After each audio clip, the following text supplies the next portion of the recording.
Hi hello അസ്സാം വലൈക്കും. എല്ലാവർക്കും ഹനാസ് കിച്ചണിലേക്ക് സ്വാഗതം. ഇന്നൊരു ചെറിയൊരു വ്യത്യാസമുള്ള ഒരു വീഡിയോ ആണ് കേട്ടോ. ഒന്നുമില്ല, എൻ്റെ ഓർഡറുള്ള ഒരു ദിവസം ഞാൻ എങ്ങനെ മാനേജ് ചെയ്യുന്നതെന്നുള്ളതാണ്. അപ്പോൾ സ്റ്റോറേജ് ചെയ്ത് വെക്കാൻ വേണ്ടിയിട്ടുള്ള ഓരോ ടിപ്സും കാര്യങ്ങളും ഉണ്ട്. പിന്നെ ക്ലീനിങ്ങും കാര്യവും അങ്ങനെയൊക്കെ ആയിട്ടാണ് കേട്ടോ ഇന്നത്തെ വീഡിയോ ഉള്ളത്. അപ്പോൾ വീഡിയോയിലേക്ക് നേരെ കിടക്കാം. രാവിലെ ഒരു 4:45 കേട്ടോ ഞാൻ എണീക്കുന്നത്. അപ്പോൾ തലേ ദിവസം തന്നെ അരിയെല്ലാം അരച്ച് റെഡിയാക്കി വെച്ചതാണ്. ഇഡ്ഡലിക്കുള്ളതൊക്കെയാണ്. ഇഡ്ഡലിക്കുള്ളതാണെങ്കിലും ഒരു പ്രാവശ്യം ഇഡ്ഡലി ഉണ്ടാക്കും, അധികവും ദോശ തന്നെയാണ് കേട്ടോ ഉണ്ടാക്കുന്നത്. കാരണം എൻ്റെ എളുപ്പം അതാണ്. പിന്നെ കുട്ടികൾക്ക് അവർക്ക് ഈ ഒരു മാവ് കൊണ്ട് ദോശ ആയാലും ഇഡ്ഡലി ആയാലും അവർക്ക് ഇഷ്ടമാണ്. അപ്പോൾ ഇതാ നല്ല പത പോലത്തെ ഒരു മാവാണ് കേട്ടോ. ഇതൊക്കെ റെഡി ആയിട്ടുണ്ട്. പിന്നെ ഞാൻ പാലാണ് ഉണ്ടാക്കുന്നത്. അപ്പോൾ പാലുണ്ടാക്കാൻ വേണ്ടിയിട്ട് ഒരു പാത്രത്തിലേക്ക് ആദ്യം കുറച്ച് വെള്ളം ഒഴിക്കും.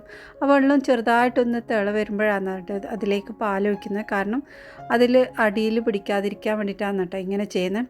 അപ്പോൾ ഇഡ്ഡലി റെഡിയാക്കുന്ന ആ ഒരു സമയത്ത് ഞാൻ ഇതിന് വേണ്ടിയിട്ടുള്ള ഒരു ചട്നി ഉണ്ടല്ലോ അത് റെഡിയാക്കുന്നത്. അതിനായിട്ട് തേങ്ങ ഒന്ന് പൊടിച്ചെടുക്കാണ്. സംഭവം ഇത് സൂപ്പറാണ് കേട്ടോ. ഈ ഒരു ചട്നി ഉണ്ടാക്കാൻ നമുക്ക് വളരെ കുറച്ച് തേങ്ങ മതി, ഒരു 3-4 ടേബിൾ സ്പൂൺ തന്നെ മതിയാവും. അപ്പോൾ അതൊന്ന് പൊടിച്ചെടുത്തതിന് ശേഷം അതിലോട്ട് ഇതാ പച്ചമുളകും ഒരു കഷ്ണം ഇഞ്ചിയും ഇട്ട് ഒന്നും കൂടെ പൊടിച്ചെടുത്തതാണ്. പൊടിക്കുന്നത് എന്തിനെന്ന് വെച്ചാൽ നന്നായി അരഞ്ഞു കിട്ടാൻ വേണ്ടിയിട്ടാണ് കേട്ടോ. ഗൾഫിലുള്ളവർക്കൊക്കെ നമുക്ക് ഈ ഒരു രീതിയിൽ ഉണ്ടാക്കിയാൽ നല്ല ടേസ്റ്റുമാണ്. കുറഞ്ഞ തേങ്ങ മതിയാവും. അപ്പോൾ അത് ഒന്ന് വെള്ളം ഒഴിച്ചിട്ട് നന്നായി അരച്ചെടുത്തതിന് ശേഷം നമ്മൾക്ക് ഒരു പാത്രത്തിലിട്ട് കുറച്ച് വെളിച്ചെണ്ണ ഒഴിച്ചു കൊടുത്തിട്ടുണ്ട്. പിന്നെ അതിലേക്ക് കടുകും ചേർത്ത് കൊടുത്തു. പിന്നെ ഒരു കഷ്ണം വറ്റൽ മുളകും കൂടി ഇട്ട് നന്നായിട്ടൊന്ന് ഇളക്കിയെടുക്കാം.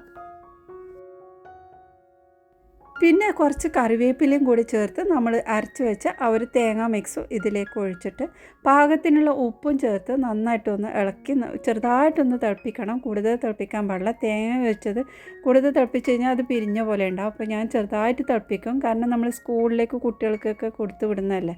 അപ്പോൾ കുറച്ച് സമയം കഴിഞ്ഞിട്ടല്ല അവർ കഴിക്കുക. അപ്പോൾ അത് കേടാതിരിക്കാൻ വേണ്ടിയിട്ടാണ്.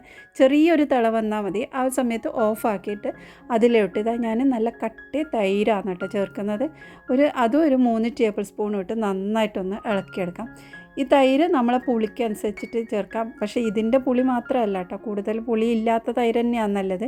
അപ്പോൾ ഇതാ നന്നായി ഇളക്കിയെടുത്തിട്ട് അത് മൂടി വെക്കാം. അപ്പോൾ ഇതാ നമ്മുടെ ഇഡ്ഡലി റെഡി ആയിട്ടുണ്ട്. ഇഡ്ഡലി നല്ല ചൂടായതുകൊണ്ട് തന്നെ നമുക്കിത് എടുക്കാൻ ബുദ്ധിമുട്ടുണ്ട്. നല്ല ചൂട് പോയി നല്ല തണിഞ്ഞ ശേഷമാണ് നമ്മൾ എടുക്കേണ്ടത്. എന്നാലേ നല്ല ആ സൈഡൊന്നും ഒട്ടാത്ത രീതിയിൽ കിട്ടുള്ളൂ. അപ്പോൾ എനിക്ക് അതിനൊന്നും ടൈമില്ലാത്തതുകൊണ്ട് പെട്ടെന്ന് ഞാൻ വെള്ളത്തിലേക്ക് ഇറക്കി വെച്ചു അത് എടുക്കാൻ നോക്കുകയാണ് കേട്ടോ. മോളെ ബസ് വരാനുള്ള സമയമായി. 5:45 6 മണി ആ ഒരു സമയത്താണ് കേട്ടോ ബസ് വരുന്നത്. അപ്പോൾ ആ ഒരു ടൈമിൻ്റെ ഉള്ളിൽ എല്ലാം റെഡിയാണ്. കൂടുതൽ എനിക്ക് ഇതൊന്നും കാണിക്കാനോ ഇതാക്കാനോ സമയമില്ല. മോളുടെ ടിഫിൻ ബോക്സ് ഒന്നും കാണിക്കാനുള്ള സമയമില്ല കേട്ടോ. അവളുടെ ബസ്സിൻ്റെ ടൈമായി. അവളിതാ പെട്ടെന്ന് ഭക്ഷണം കഴിച്ചിട്ട് ഇറങ്ങി. അപ്പോൾ അങ്ങനെയായിരുന്നു രാവിലെ അധികവും ഈ ഒരു രീതിയിലാണ് ഉണ്ടാവുന്നത്. അതുകൊണ്ട് തന്നെ എനിക്കൊന്നും ഇങ്ങനെ രാവിലെ റൊട്ടീനൊന്നും എടുക്കാൻ പറ്റില്ല. എനിക്കിതൊരു റിക്വസ്റ്റ് വീഡിയോ ആയതുകൊണ്ടാണ് കേട്ടോ ഈ ഒരു വീഡിയോ ഞാൻ എടുത്തത് തന്നെ. പിന്നെ ഞാനിതാ നമ്മളെ ഈ ഒരു ഇഡ്ഡലിയുടെ മോൾഡിൻ്റെ അതിലും കൂടി ഉണ്ടാക്കിയിട്ടുണ്ട്. അപ്പോൾ മോന് കുറച്ച് കഴിഞ്ഞിട്ടാണ് ബസ് വരുന്നത്. അതുകൊണ്ട് തന്നെ കുറച്ച് ടൈം അവനുണ്ട്. അപ്പോൾ അവനുള്ള ഫുഡും കാര്യമൊക്കെയാണ് കേട്ടോ ഇനി റെഡിയാക്കേണ്ടത്. അപ്പോൾ കുറച്ച് സാമ്പാറുണ്ടായിരുന്നു തലേ ദിവസത്തെ. പക്ഷേ മോൾക്കത് സാമ്പാറൊന്നും ഇഷ്ടമില്ലാത്തതുകൊണ്ടാണ് അതൊന്നും കൊടുക്കാത്തത്. അപ്പോൾ കുറച്ച് ദോശയും ഉണ്ടാക്കിയിട്ടുണ്ട്. ദോശ എനിക്ക് ഇഡ്ഡലി പറ്റില്ല. അതിനേക്കാളും എനിക്കിഷ്ടം ദോശ തന്നെയാണ്. അപ്പോൾ ദോശ ഇത് റെഡിയാക്കി. പിന്നെ അതാ നമ്മുടെ ചട്നി.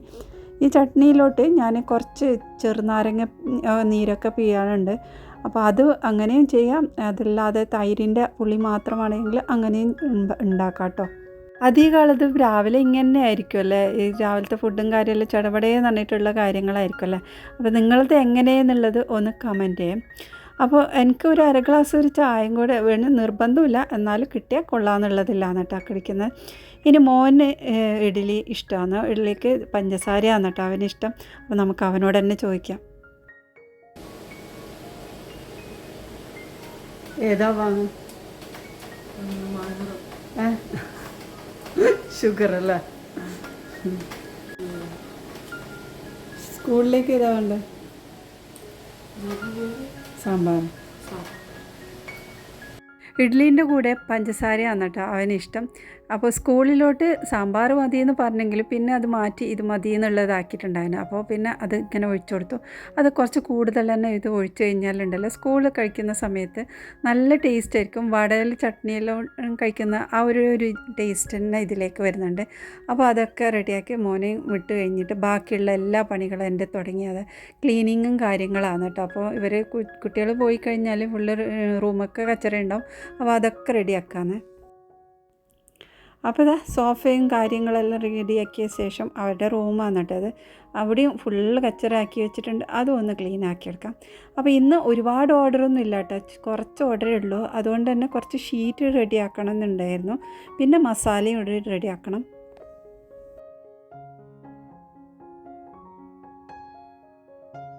മസാല ഉണ്ടാക്കാൻ വേണ്ടി കുറച്ച് ചിക്കൻ വെള്ളത്തിലിട്ട് വെച്ചതാണ് കേട്ടോ.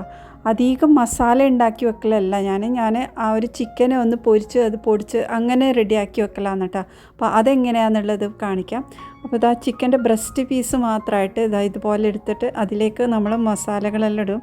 മുളക് പൊടി, മഞ്ഞൾപ്പൊടി, മല്ലിപ്പൊടി, എല്ലാ പൊടികളും ഇട്ട് അതിലേക്ക് കുറച്ച് വിനീഗറും കൂടി ചേർത്ത് കൊടുത്ത് പാകത്ത് ഉപ്പ് ചേർത്തിട്ട് നന്നായി മിക്സ് ആക്കിയിട്ട് നമ്മളിതൊന്ന് പൊരിച്ച് വെക്കും. ഞാൻ മസാല അധികം ഉണ്ടാക്കി വെക്കലില്ല കേട്ടോ. ഇതുപോലെ ചിക്കനൊന്ന് പൊരിച്ചിട്ട് റെഡിയാക്കി വെക്കും. അപ്പോൾ തലേദിവസം തന്നെ എനിക്ക് എന്താ ഓർഡർ എന്നുള്ളത് അറിഞ്ഞു കഴിഞ്ഞാൽ രാവിലെ എണീച്ചിട്ട് ആ ഉള്ളിയും പച്ചമുളക്, തക്കാളി അതൊക്കെ റെഡിയാക്കിയിട്ട് ആ ഒരു സമയത്ത് ഉണ്ടാക്കലാണ് കേട്ടോ. മസാല ഇങ്ങനെ ഫ്രിഡ്ജിൽ ആക്കി വെച്ച് കഴിഞ്ഞാൽ നമുക്ക് പിറ്റേ ദിവസം ഓർഡർ ഇല്ലെങ്കിൽ അതൊരു കേടാന്ന് പോലെ എനിക്കതെന്തോ അത് വലിയ ഇഷ്ടമല്ല. അതുകൊണ്ട് തന്നെ ഫ്രഷായിട്ട് തന്നെയാണ് കേട്ടോ മസാല ഉണ്ടാക്കുന്നത്. പിന്നെ ചിക്കൻ ഇതുപോലെ ഒന്ന് പൊരിച്ച് അങ്ങനെ ഒന്ന് റെഡിയാക്കി വെക്കും. അപ്പോൾ അത് നമ്മൾ മിക്സാക്കി വെച്ച ആ ഒരു ചിക്കനെ ഇതുപോലെ നന്നായിട്ടൊന്ന് പൊരിച്ചെടുക്കും. പൊരിക്കുന്നത് ആണ് ഒന്നുകൂടെ എളുപ്പമായിട്ട് എനിക്ക് തോന്നിയത്. അല്ലെങ്കിൽ നമ്മളിത് വേവിച്ച് വരുമ്പോഴുണ്ടല്ലോ അതിൻ്റെ വെള്ളമൊക്കെ ഉണ്ടാവും. അപ്പോൾ ഇങ്ങനെ ആകുമ്പോൾ വെള്ളമെല്ലാം വറ്റി നല്ല ടേസ്റ്റും ഉണ്ടാവും. വിനീഗർ ഒഴിക്കണം കേട്ടോ ഇതുപോലെ ചെയ്യുന്നതെങ്കിൽ. അപ്പോൾ അത് നമ്മൾ പൊരിച്ചതിന് ശേഷം ഇത് ഒന്നെങ്കിൽ ഇതുപോലെ ബോക്സിലാക്കി വെക്കും, അല്ലെങ്കിൽ നമ്മളിത് പൊടിച്ച് വെക്കും കേട്ടോ. പൊടിച്ച് വെച്ച് കഴിഞ്ഞാൽ നമ്മൾ ഫ്രീസറിൽ തന്നെ വെക്കണം. ഇത് ചിക്കൻ അങ്ങനെ പൊടിച്ച് വെച്ചാൽ താഴെ വെക്കരുത്, ഫ്രീസറിൽ തന്നെ വെക്കണേ. ചിക്കൻ ഇതുപോലെ പൊടിച്ചിട്ട് ഞാനിത് വലിയൊരു ബോക്സിലാക്കിയിട്ട് ഫ്രീസറിൽ വെക്കലാണ് കേട്ടോ. ഇങ്ങനെ ആകുമ്പോൾ ഒന്നുകൂടെ ഈസി ആയിട്ട് തോന്നുന്നുണ്ട്. അപ്പോൾ ഇങ്ങനെ ആകുമ്പോൾ നമ്മൾക്ക് ഏത് സ്നാക്ക് ഉണ്ടാക്കാം അതിനോട് ഉണ്ടാക്കാൻ പറ്റും. അപ്പോൾ നമ്മൾ ഒരുപാട് സ്നാക്ക് ഉണ്ടാക്കാൻ പറ്റും കേട്ടോ ഇതിനെ കൊണ്ട്. അപ്പോൾ ഇന്നത്തെ ഓർഡർ ഇതൊക്കെയാണ്. കുറച്ച് മടക്ക് മസാല ഉണ്ടാക്കിയിട്ടുണ്ട്, പിന്നെ കുറച്ച് പഫ്, കട്ട്ലറ്റ്, തേങ്ങാമുറി, അത്ര തന്നെ. അതെല്ലാം കുറച്ചാണ് കേട്ടോ ഇന്ന് ഉണ്ടാക്കേണ്ടി വന്നത്. അപ്പോൾ അതെല്ലാം റെഡിയാക്കി ബാക്കിയുള്ള മസാല ഒരു ബോക്സിലാക്കിയിട്ട് ഫ്രിഡ്ജിൽ വെക്കും. അപ്പോൾ ഇങ്ങനെ ഇത്ര അളവിലുള്ള മസാലയൊക്കെ ഞാൻ ഉണ്ടാക്കി വെക്കാറുണ്ട്, കൂടുതൽ ഉണ്ടാക്കി വെക്കല്ല. അപ്പോൾ ഇതുപോലെ നല്ല ടൈറ്റായിട്ടുള്ള ഒരു ബോക്സിലാക്കിയിട്ട് ഫ്രീസറിലോ താഴെയൊക്കെ വെക്കാറുണ്ട് കേട്ടോ.